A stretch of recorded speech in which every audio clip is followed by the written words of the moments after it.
Hello everyone! Welcome, welcome, welcome! My name is Armia, and today we are doing Hunter the Parenting Chapter 4.1. We are really catching up to this series now.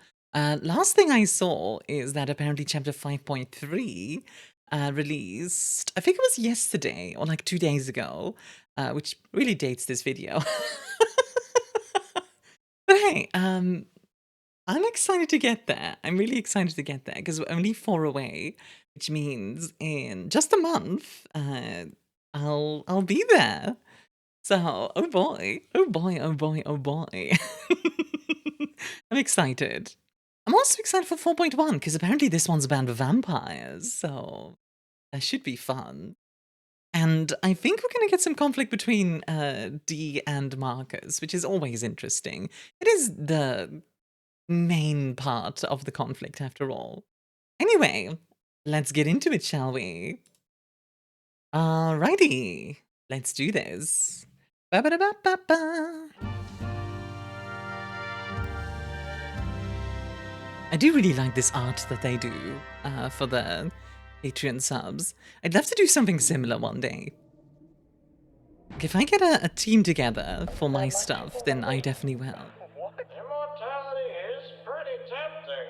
Marcus. Letting them deoblerize each other! Oh, stupid boy! How the fuck was I supposed to know? Yeah, right. Like, Marcus really did not have a good time. During the interrogation. He is still not giving us the full scoop on what deoblery even is. I do think that Marcus has like a very good point there still.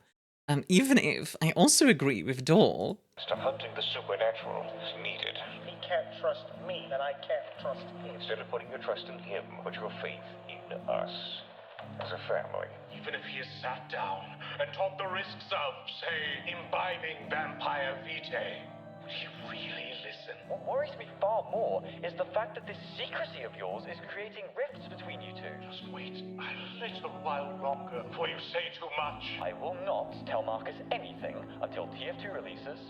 The question is still like the beta release or the full release? That the Regent would not want hunters to know. That ghoul Kevin told me about is a mole in your chapter house, Occam. Occam? The ghoul has used it. I recently saw a very interesting theory that D is lying about the ghoul.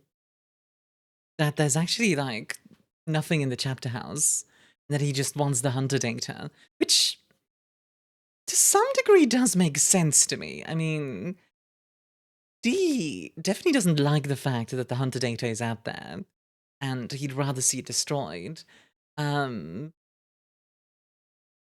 you know, like, he's lied before, and it's not like he wouldn't keep secrets from his sons. So I kind of believe it. Like, maybe there is no ghoul. I don't know. We'll see. And you thought to mention this Yes, now? vampire magic. We get to talk about vampire stuff.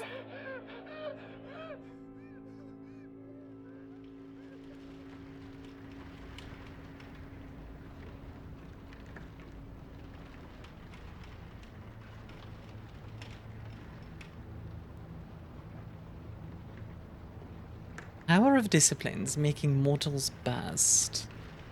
Oh boy. This is horrible. Oh, absolutely. Sir, we have underestimated our quarry. Underestimated does not begin to describe it. This failure beats out that diablerie incident by the margin of a lifetime. Marcus. This is the biggest blunder of your career. That I know of, at least. Oh, okay. I do think immediately blaming D for this is a little premature, because while D definitely didn't help matters, let's be honest here, nobody did. Everybody except Kitten was kind of being bumbling idiots about it. Like, if we're really blunt about Chapter 4, right? Like, nobody was at their best.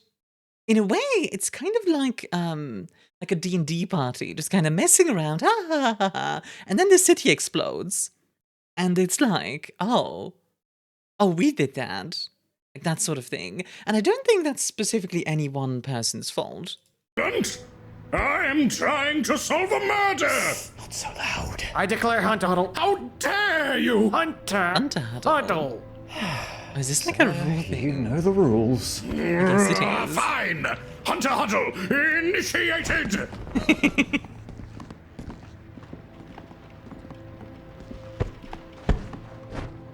You want to strategize, huh? Talk reconnaissance? Ice pack? It's just too late for ice packs, Marcus. A man is dead. Really quickly, something I'm noticing compared to the earlier audio logs, they seem to have a little bit more animation in these, which is cool.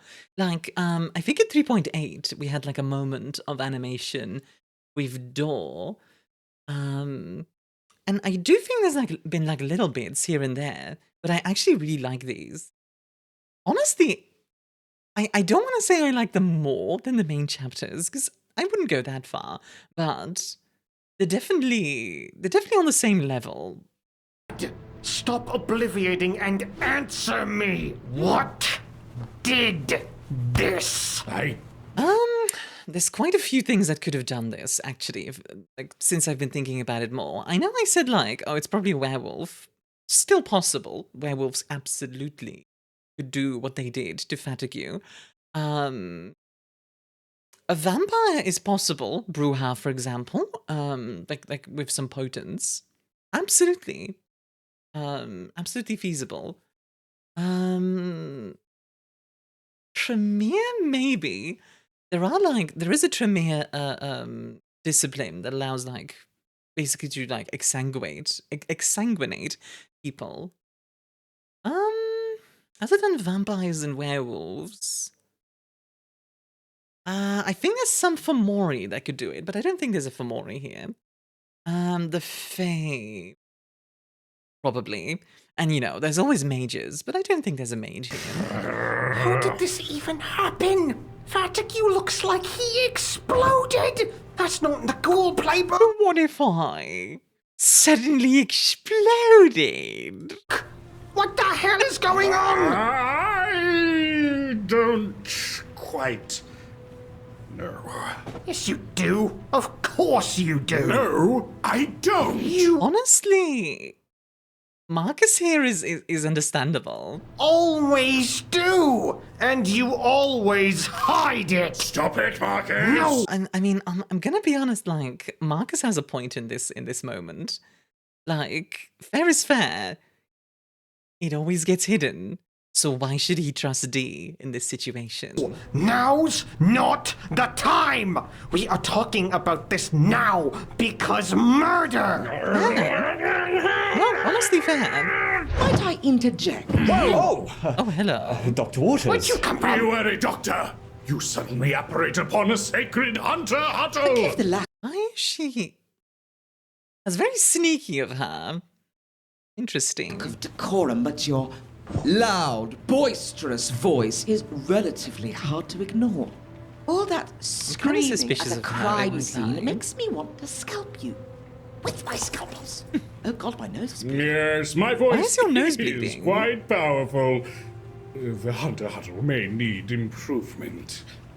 So, how much did you hear?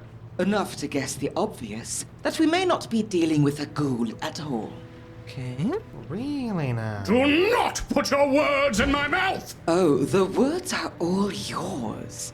After all, I'm citing them from your scholarship.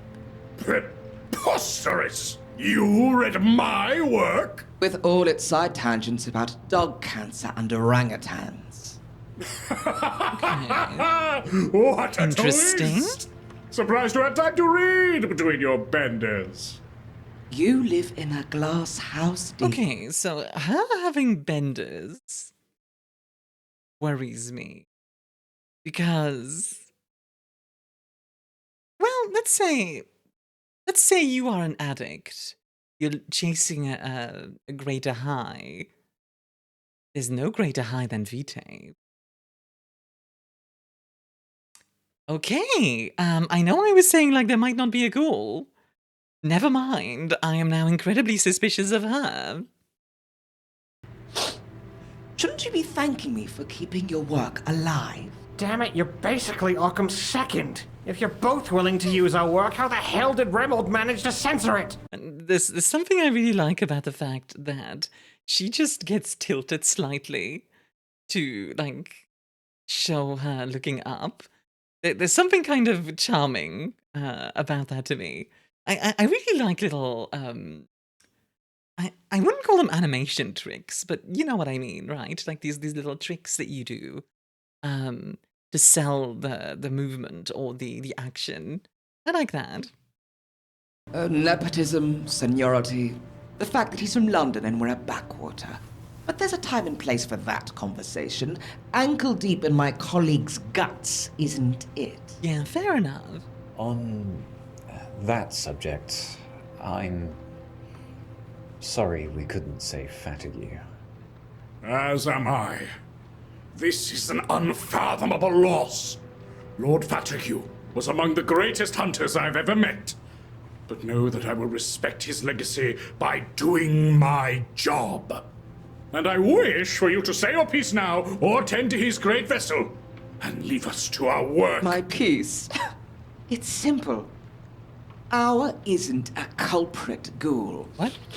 I mean, our culprit isn't a ghoul. Probably. This is textbook blank body work. That's, again, like... Culprit isn't... Our isn't a culprit ghoul. I mean, our culprit isn't a ghoul. Probably. This is textbook... The fact that she's doing this all of a sudden, like, is very weird.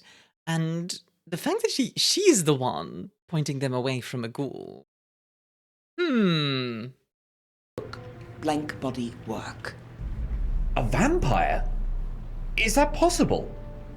It may be. Bruhatramir, Gangrel, maybe. Bloody hell. Simon's current state Nosferatu. speaks to it, and, of course, the savage state of Fatigue.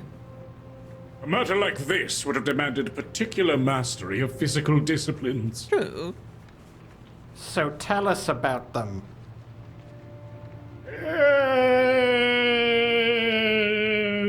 In detail.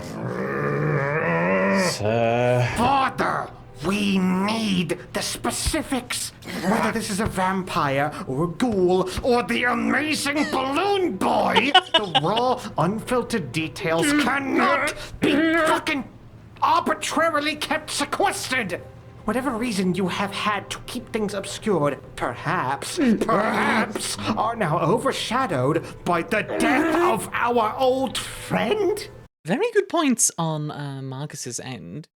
And I'm thinking a little bit more about this, and honestly, if it's not a werewolf, right, like I'm still suspecting, because that seems like the most obvious answer, and oftentimes the most obvious answer is the correct one. If it's not that, then a Nosferatu actually would make a lot of sense to me. They could have Obfuscate and Potence. Now, that would require them to be relatively low generation, but, you know, 9th gen Nossies absolutely can have a few dots in Potence and a few dots in Obfuscate and get away with stuff like that. So, not impossible.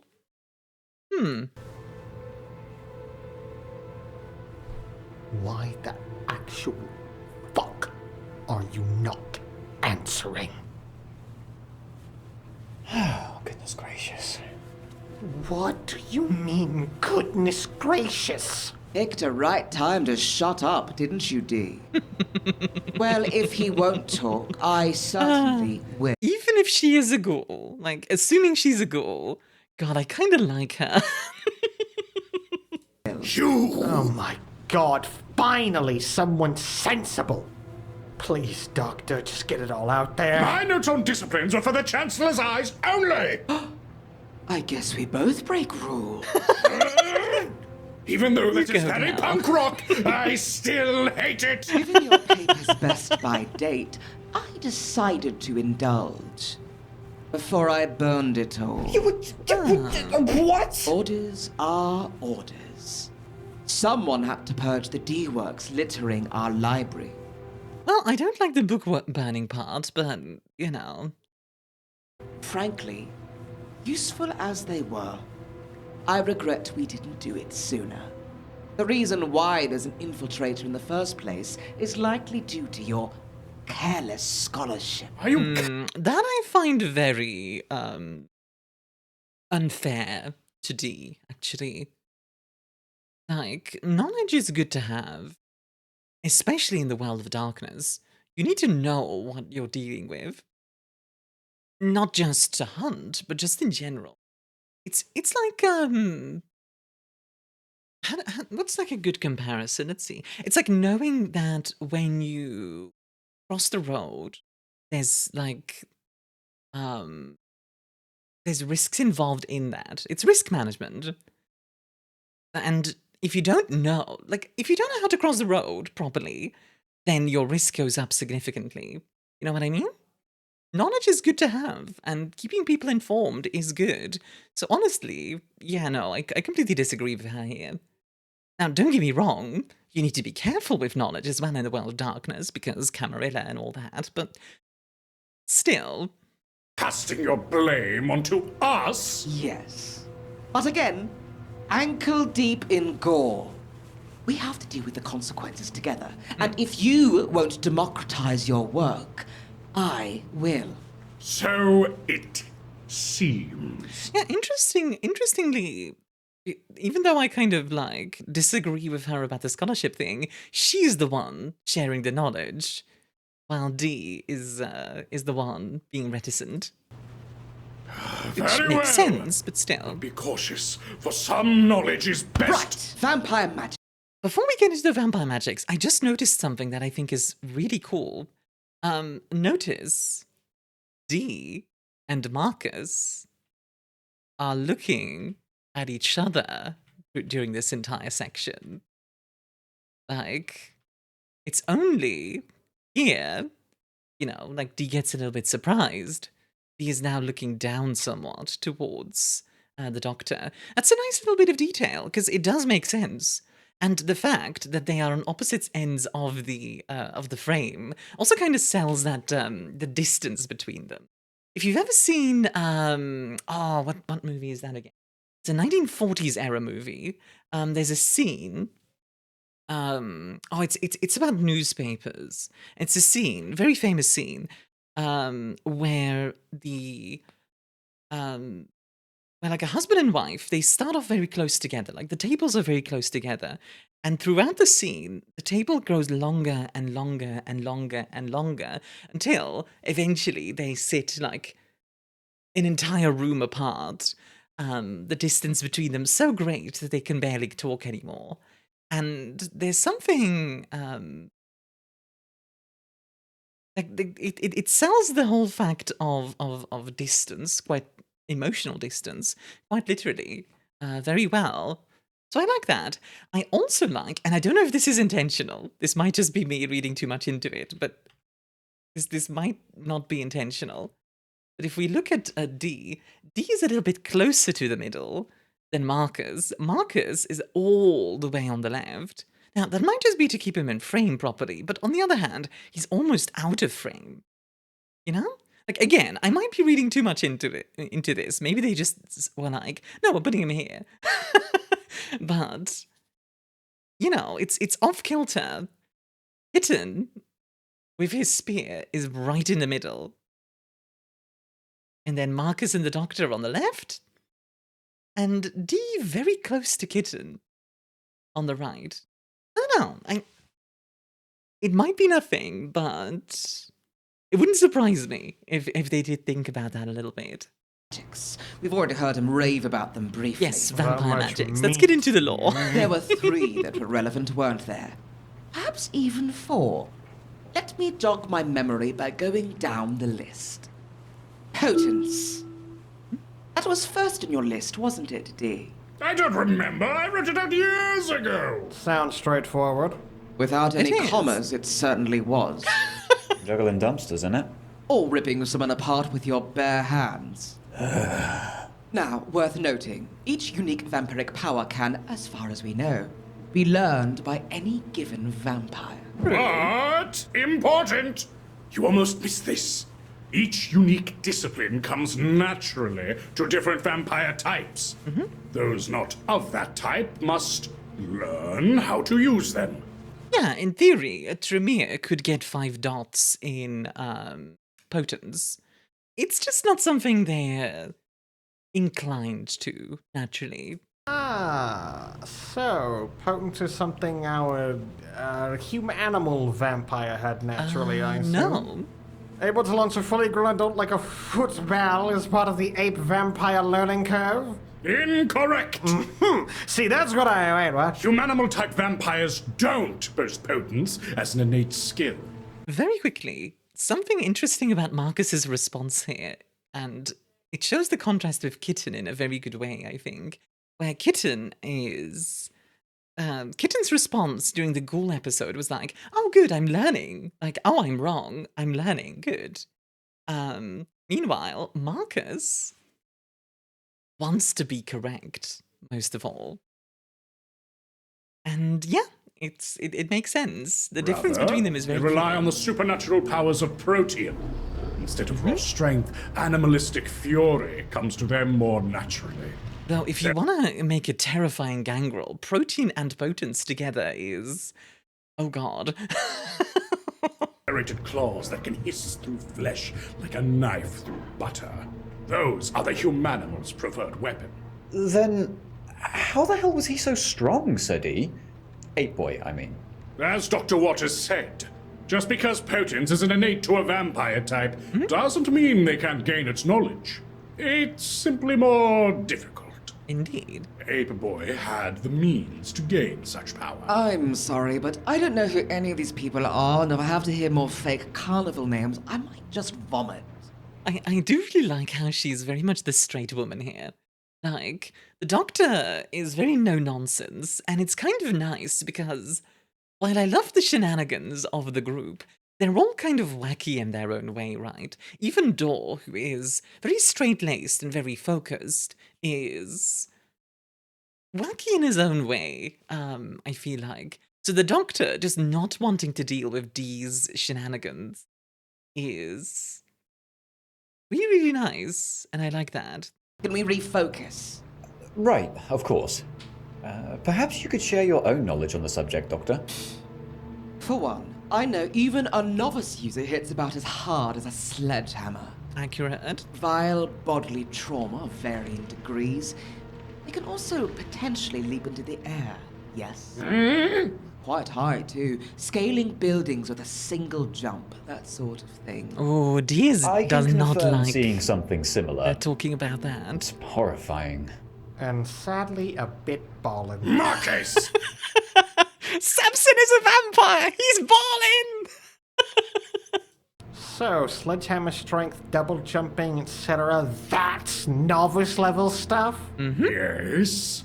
But these abilities become more potent the blood of a vampire. Accurate. Potence that the vast majority of ghouls simply aren't capable of achieving with regards to... potence. What? Stop saying potence! I do think that a 7th generation ghoul, or rather a ghoul of a 7th generation vampire, could absolutely learn a dot in potence. Absolutely. Wouldn't be the easiest thing, especially if it's a Tremere ghoul. But in theory, maybe. A Tremere ghoul, I'm not sure if they would be able to get potence to 1. But it's possible, I think. Theoretically, anyway. Novice level powers are available to them, though. A ghoul could commit extensive harm and jump like the world's their bloody trampoline. But not to the extent where they could commit this kind of harm. Yeah? No, that wouldn't be... how many dots do you need at minimum for this? Probably 3. 4 even? Quite a few. Plus some base strength, of course. Likelihood is far lesser, as you know. Well, in either case, other Depends on your skills system. Potence magicians purportedly have available to them are to create ripples in concrete and stone floors as they strike the earth, Accurate. making otherwise placid people go break shit berserk, make any part of their body as capable of violence as their fist, to make the sound of their finger snaps hit with the force of a bullet train. Indeed. Yeah, and the finger snaps thing is very cool indeed. Like I've seen I was in a LARP once where there was a vampire that did that, and that was super cool. Like playing that out, like snap, and then everybody just around just blasts away. Very cool. Potence is mighty and formidable. I once beheld an elder vampire halt the flow of a raging river with strength and strength alone. It is not to be underestimated. Of course, most blanks are unlikely to have astoundingly creative powers. Those are reserved for the upper crust, by my reckoning. Tracks. Still, that is an extremely worrying portent. What with Fatigue's state. Great! So I'm satisfied we've covered the hallowed art of dead things hitting other things very hard. Nevertheless, there's more. Dominate. Mesmerism. Mentis Imperium. Power over the mind. And Dominate is, in my opinion, one of the most interesting and most terrifying of all the abilities. I'm sure we'll get into it, but the sheer power you can have over someone else in the world of darkness as a vampire is kind of terrifying. This particularly interested me as, well, a scholar of the mind's potential. This is among the vilest wherewithals leeches can afford with their vitae. No creature should be able to infringe so forcibly on the will of others. Yeah, who knows? Someone could use it to actually get info out of you. Many have tried. Most have detonated. I mean, clearly, Fatigue just tried to get information out of D and exploded. That's clearly what happened. Your bickering aside, Dominate is one of the blank body's parapsychological abilities. Mental influence. Where its sister discipline, Presence, is more akin to an unnatural charisma. Dominate users simply hijack their victim's psyche through sheer willpower. Yeah, that's pretty Those accurate. targeted are issued simple commands that are performed automatically, as if possessed. I think a good comparison between the two, for the D&D players among you, is Presence is kind of like Charm Person, or like a mass Charm Person, or just simply upping your charisma to high levels, like Charisma 20, or whatever, right? Meanwhile, Dominate is more like, what is it called? I think it's called Command Word, or something like that, where you, like, say a single word and they have to do it. Now, mind you, the higher your dots in Dominate, not in Potence, in Dominate, the more control you have, and over more people. Kevin, for example, considering he has like multiple people, I think he at least has 3 dots, if I'm not mistaken. I could be wrong about the specific, because I always forget the specific number, but I think it's 3 at minimum, which makes him quite powerful. Like, if you want someone to stop approaching, you say, not a step closer. Not a step closer. However, while some blanks can puppeteer entire crowds, or bury their suggestions so deep it erases a host's personality, that kind of power is more common in the upper echelons of their society. Accurate. A lower level blank would be more limited to temporary commands targeting single individuals. Ah. So when more than one person is dominated, that's an advanced technique, yeah? That's what I said, no. In general, disciplines begin with a very limited scope. It's only with experience that a blank's abilities become more than low-grade parlor tricks. Still, though, like, a single dot in keep saying Potence. A single dot in Dominate is incredibly useful. You can tell people to simply walk away. You can tell people to, well, maybe not forget things necessarily, depends on what they're seeing, but, you know, like, being able to have someone open a door for you, or, you know, just let me in, stuff like that can be incredibly useful. Or even just in combat, shoot your friend. which, yeah, is horrifying. Welcome to the world of darkness. Like taking the blinders off of a horse, it only unleashes their true potential for harm. Just like a real horse!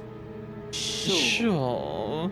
One could imagine the ability to engage multiple at once to be the ultimate state of dominate, freed of any limitation in that field.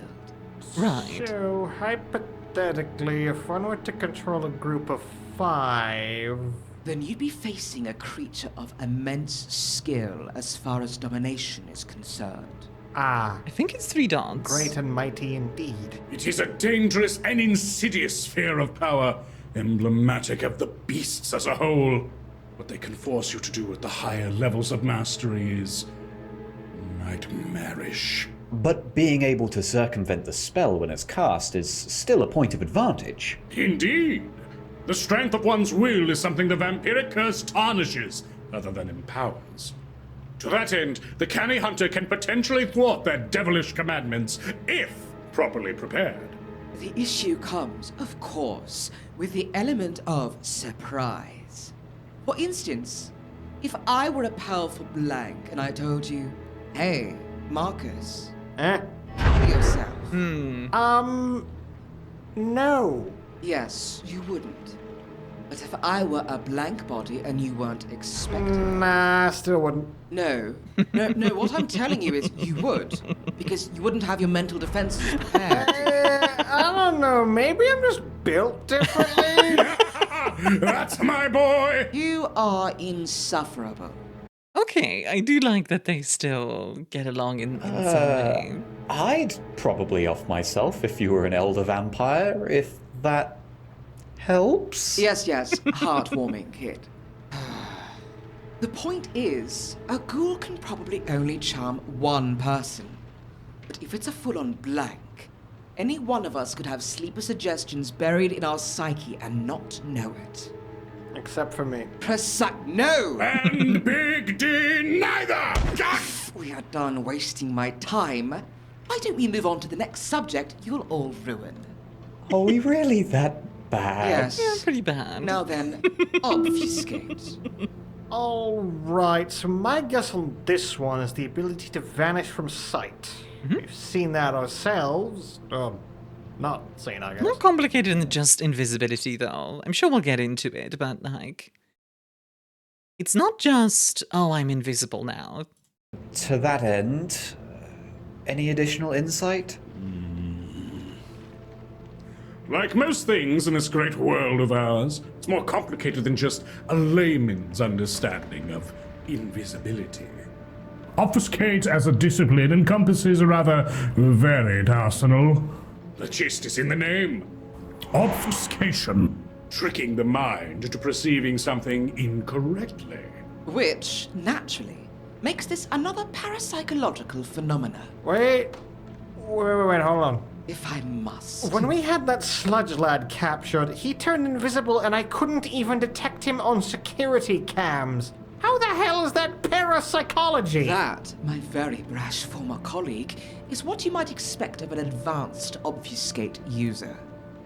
It takes time and effort for a blank to develop their talents to such an extent that they disappear on film. Believe it or not, I've actually submitted a treatise to London on the subject. We don't have time for all of it, so just take my word. It's not the picture that's grainy. It's your perception. Ooh, That- fun bit of sound effects. But also, yeah, pretty much. Like, I've had a GM that played it, and I actually do like this way. I had a GM that played a obfuscate user in one of my hunter games, as if you are strong-willed enough, you can still see them through like cameras and the like.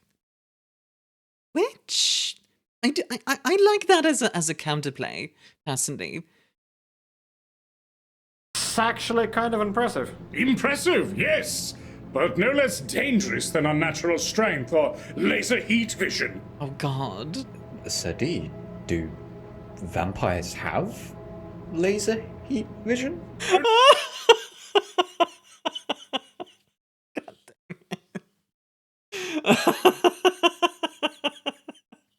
Okay, sorry, I'm laughing because, like, this is, like, old World of Darkness lore that they're playing with. Oh, which book is this again? Oh, this is, like, a really old book. I need to look it up again. Wait, oh god, the laser heat vision stuff.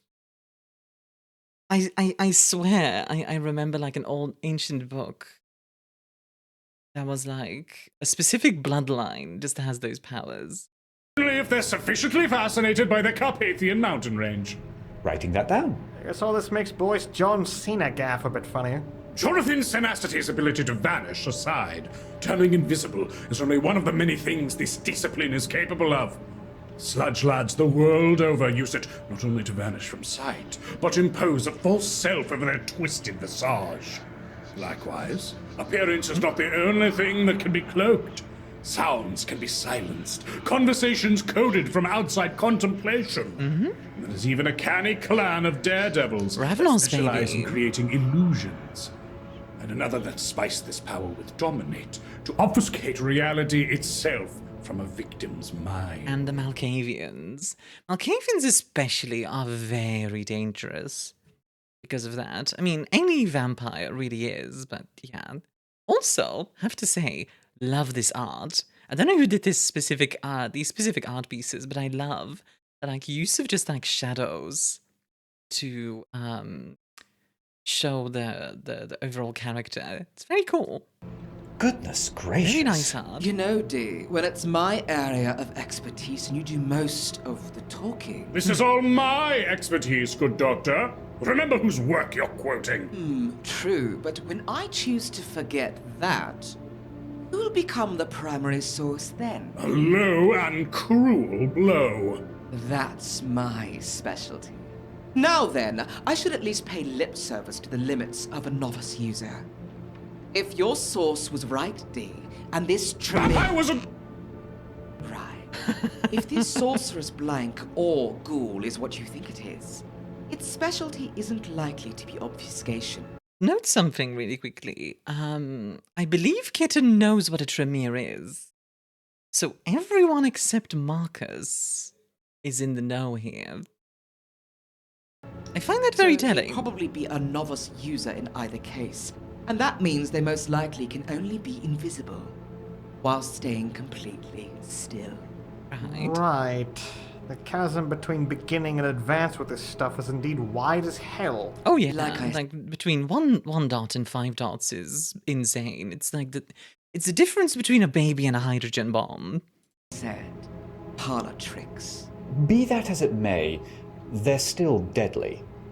Even if they're a novice at every discipline we've gone over, that's still someone who can turn invisible, hit like a sledgehammer, and make you forget you ever saw them. Unfortunately, the worst True. is yet to come. For if this is indeed a vampire wizard or one of their ghouls, knowledge of this last discipline is all but guaranteed. One of the most potent and potentially dangerous powers at a blank body's disposal. Blood sorcery. Or thaumaturgy, as you seem to enjoy calling it. Funnily enough, Thaumaturgy, while mostly known through the Tremere, also is done by the Banu Hakim. And the Banu Hakim and the Tremere have a weird relationship because of that.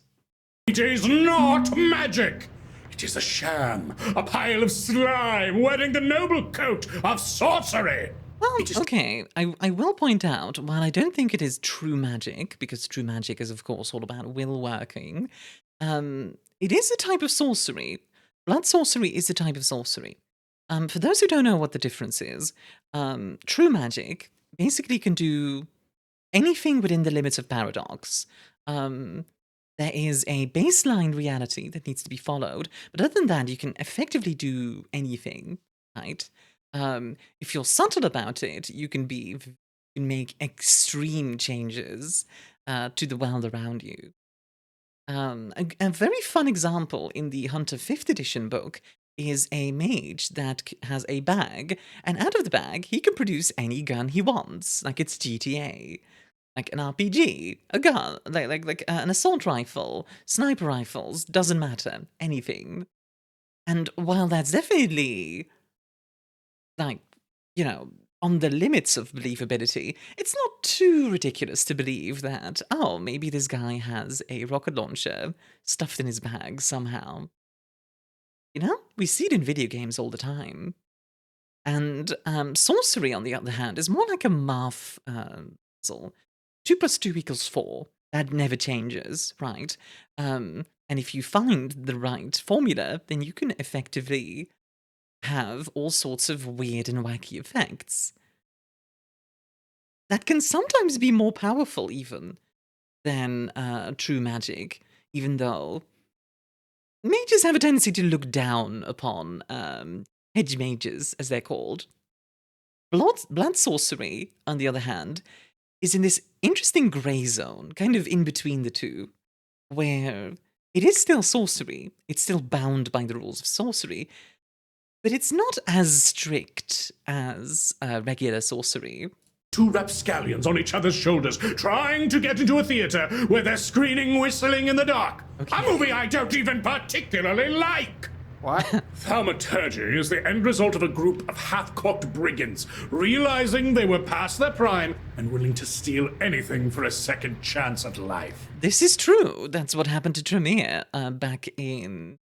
when was it? Like the 12th century or something. When they tried to become vampires without losing their magic. Didn't work out, but, you know. Yea, it is powerful, my son. Deadly, sadistic, at times even marvelous. Yet it is like the vampire. Small correction. Sorry, they didn't try to become vampires. They accidentally became vampires. The original goal was just to become immortal in the same way that the mummies are. Itself, a shallow imitation of grander things. True. A treasure fit for thieves and worms. Also true. I get what you're putting down. So, blood sorcery is just... what? Special vampire sorcery? Kind of like how Arkham uses special Celtic sorcery? Yeah, A bit sorta. of A, a bit of B. The scholastic consensus is that blood sorcery has its origins in sorcerer's techniques, most of them ancient and lost to our records. Of course, that's just its most orthodox path. Since its beginnings, many former sorcerers and magi have since added their knowledge to blank body methods. But what are these blank body methods? I assume the use of vitae? Correct. Yes, actually, vitae. Vampiric essence. Arcanum scholars better versed in the topic believe that it can help stretch the traditionally strict and linear rules of sorcery. Hey, wait. I've heard the term... Which is why there's actually some thaumaturgists who aren't vampires. They're rare, definitely, but they do exist. vitae used like... you know, it's important and means something. Care to elaborate? Is it the source of a vamp's power? Indeed. Right. And, hey, how did you know that, love? Oh, well... He overheard me mention it to a peer. I told him the slightest gist, and I suppose he extrapolated the rest, as you've done just now. Dee being very clever here. Because Marcus, the one thing he wants is to be praised, and Dee kind of praises him in a way. In order to deflect from the lie. Interesting. Right. That's how I know. Just my luck. Always missing the info dumps. Well, at least you've got this one. Yeah. So, in what ways is thaumaturgy so versatile? What can it do? What can't it do? Well, nothing without at least... Sorry, there's something I noticed. Look at Marcus's eyes looking away like that. I feel like he has his doubts in that moment. Like, I don't think he thinks straight away like, oh, Kitten is lying to me. But I feel like he knows something's off. Because of Kitten's reaction and Dee covering for him. Anyway, slightly sanguine twist. Thaumaturges are most famous for their ability to manipulate blood. But this is only one of many paths. They might extract it from a range, gain unnatural insights from its sampling, utilize it as a weapon, or, in one of their most feared This is techniques, such good art. completely exsanguinate a victim in a violent, steaming, white-hot cauldron of blood. That doesn't sound like a pleasant way to go. Believe me, it isn't. But it's not the only thing blood sorcery can manipulate. Right. Some walk the path of the Levin bolt and might weave one's bioelectricity into vicious lightning. Others walk a greener path, growing vitae-tainted flora in obsequious obedience to their whim. There are also various... This one was mentioned, by the way. The blood plants. rites and Tentacles. rituals a thaumaturge might gain access to. Enchanted mirrors, hexes, curses, and more. The list is too numerous to count. And that's not even mentioning the sorceress paths that were walked by the dead long before the vampire wizards. Ancient elemental techniques of the Caucasus, serpentine poisons of the snake cults, a variety of curses known only to a merciless order of judges, the blighted demonology of an infernal bloodline known as... Okay, there's a lot here that I just want to, talk about quickly. That ancient elemental technique of the Caucasus, I think he's talking about, the old Zemesis magic, which is called Dunic sorcery, which is... How do I explain that one? It's elemental magic, right? So it's avatar magic, basically. The serpentine poisons of the snake cults. I assume that's Setites. That would make sense. The Setites do a little bit of thaumaturgy, but it's a very specific kind, if I remember correctly. A variety of curses known only to a merciless order of judges. That one doesn't ring any bells to me. A merciless order of judges. Is that related to mummy stuff? I don't know as much about mummies, so that might be related to mummy stuff. Never played a mummy game. I really need to. Judges. The blighted demonology of an infernal bloodline known as... The infernal bloodline thing. Oh, what are those called again? Yeah, it's a specific vampire bloodline that has demonic blood, effectively. I don't remember the one specifically. Dang, I'll have to look that up sometime. There's a lot of lore in this one. I feel like I'm pausing a lot. Good lord. This is all one discipline? Be swayed not by its power, Marcus! This variance exists only in emulation of greater powers, forever beyond their grasp. A fact that vexes those warlocks, so haggard, aged, and proud, ever on through their days of restless slumber. I mean, okay if you say so, I guess. But I'm feeling it in my bones. We might be getting somewhere with this. More details, Father, more! I want to point out something that many might have caught as well. Marcus wanted more details, but because of how eager he is, D is now clamping up. Come on, don't stop now! I would have heard the name if Marcus hadn't interrupted him. No! No? No more! This is useless to dwell on. Thaumaturgy is too vast to be useful. Query me no longer! Oh, bloody hell! You're getting closed-lipped about this stuff again? I've already told you far more than I intended to. Oh, great. Just great. So I can only learn about the secret scary world of the supernatural when someone bites it big time, huh? Hey! Ooh, dang, Marcus, okay. My son! My secrecy is protection! And how does keeping this from us protect anyone, exactly? How did it protect Fatigue?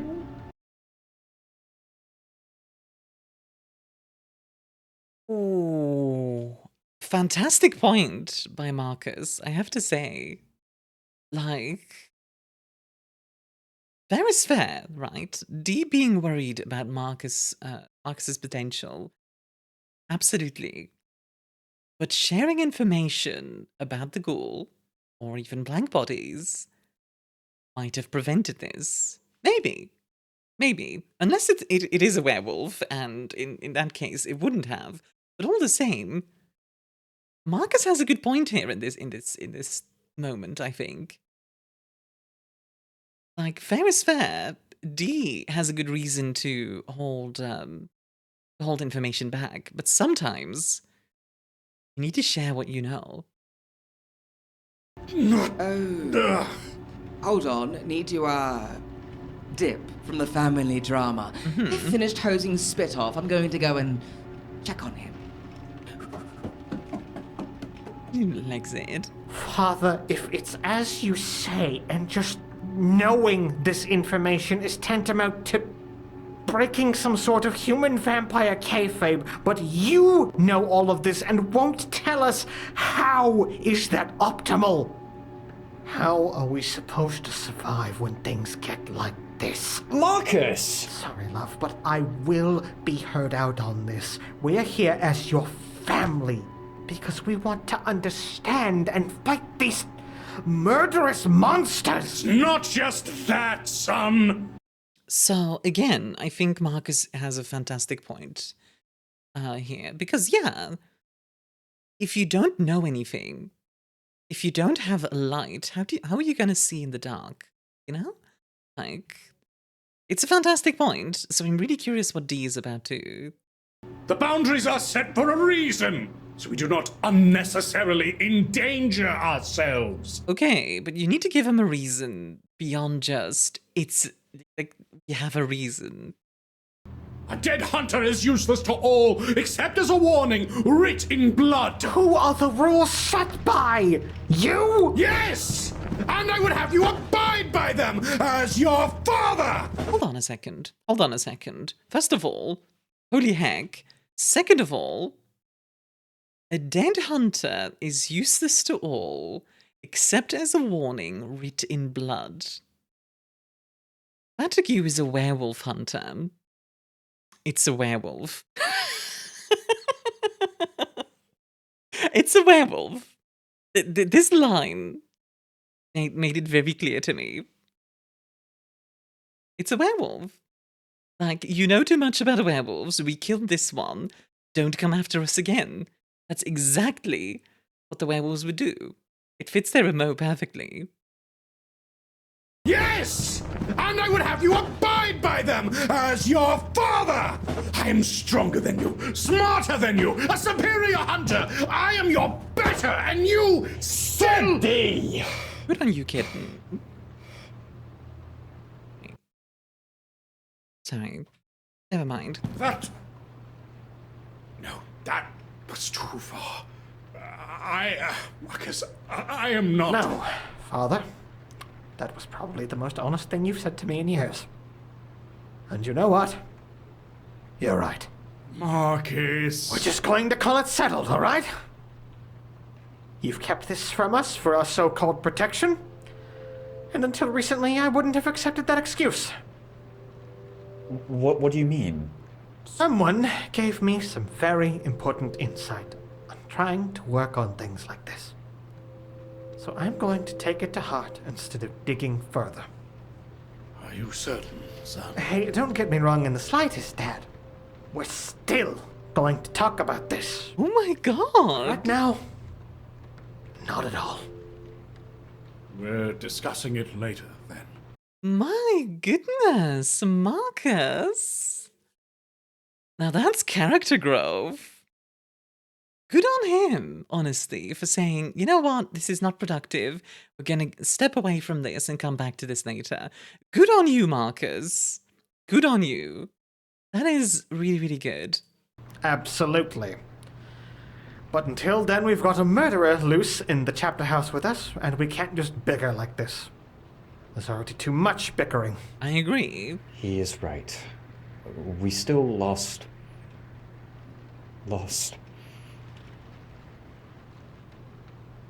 I'm Gonna go refocus, Dad.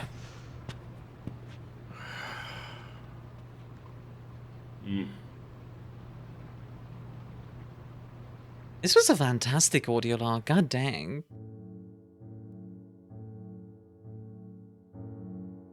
Wow, wow, wow. Very nice. I'm just trying to think of like... Wow. You know what? You know what? I think this was good for both Marcus and Dee, in a way. I think it was good that we had that little outburst and basically Marcus saying, you know what? Fair enough. I'm going to come back to this later. We're going to talk about this. Which, good. They need to talk about this. They do. They need to talk it out. They need to figure out their issues. That is how an adult handles it. Good on you, Marcus. Good job. And honestly, good on D as well. Good on D, genuinely. Like, despite his outburst, he did give Marcus the option of continuing. Which is nice. It's nice that he gives him the option.